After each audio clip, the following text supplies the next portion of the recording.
አብርሽ ለሄርሜላ ያልጠበቀችውን ነገር አደረገላት ይላልና ቀለበት ይሁን ምን ይሁን አላውቅም ብቻ ቀለበት ምልክት አሳይተዋልና የዛሬው ቪዲዮ አንድ ላይ የምንመለከት ይሆናል። ለዚህ ዩቲዩብ ቻናል አዲስ ከሆናችሁ ሰብስክራይብ፣ ላይክ፣ ኮሜንት ማድረግ እንዳይረሳ። ሰብስክራይብ አድርጉ። ቀጥታ ወደ ቪዲዮ እንሂድ።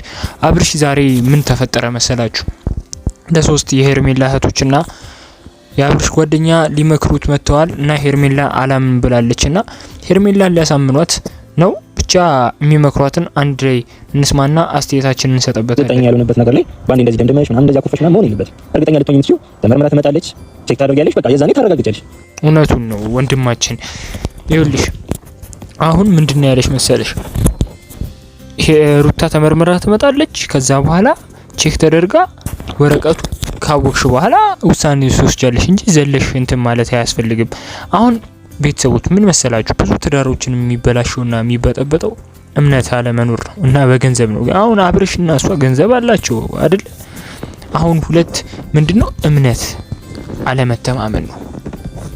ሩታ ትልቅ ፋውል ነው የሰራችሁ ቤተሰቦች።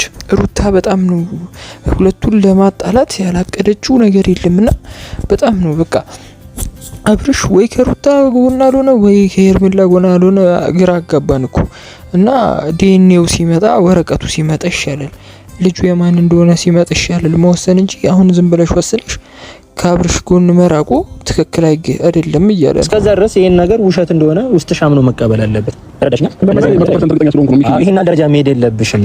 አዎ አብርሽ እውነቱን ነው 100% እርግጠኛ ነኝ አለ። አብርሽ ያደረገውን ነገር እንግዲህ እሱ ሞቷል ማለት ነው አይደለ?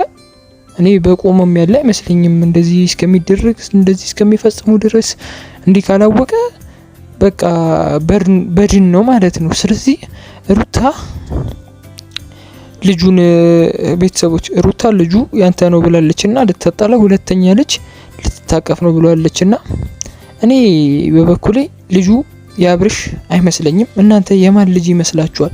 ከሩታ ከአብርሽ ያረገዘች አይመስለኝም እና ቤተሰቦች ልጁ የደስታ ነው የሚመስለኝ። የስሙ እኮ ጠፍቶብኝ ነው። የደስታ ልጅ ነው የሚመስለኝ። የአብርሽ ይመስላችኋል? የደስታ እኔ ጉድ ሊወጣ ነው የሚመስለኝና የዛሬው ቪዲዮ ይህን ይመስል ነበር። ሄርሜላና አብርሽ በስተመጨረሻም ተታርቀዋል። ቪዲዮ ላሳያችሁ እዚህ ጋር ላይ ጥርጣሬ ካለ ነገሮችን ላሳያችሁ ተታርቀዋል እና ይዟት ሄዷል እና ለማንኛውም እንደውላችኋለን። እሺ መልካም ጊዜ ይሁንላችሁ።